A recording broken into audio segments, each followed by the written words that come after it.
Hey everyone, in this video I'm going to show you how to sign up for the NFL Sunday Ticket student plan.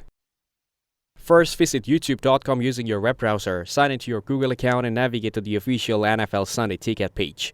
Now scroll to the Find Student Plan option, confirm your meet eligibility and select the discounted plan.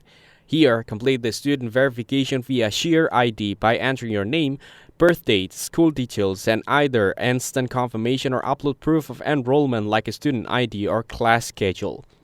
Choose whether to add NFL Red Zone for about $10 more along with a $119 season-long Sunday Ticket student subscription. Then provide payment details to finalize the purchase. Note the student plan does not auto-renew and allow only one signed-in device and one concurrent stream. After purchase, use the same Google account to stream games via the YouTube or YouTube TV app starting with the NFL season kickoff around early September. Thank you everyone for watching this video. Hope you get some value. Make sure to like the video and subscribe. Goodbye.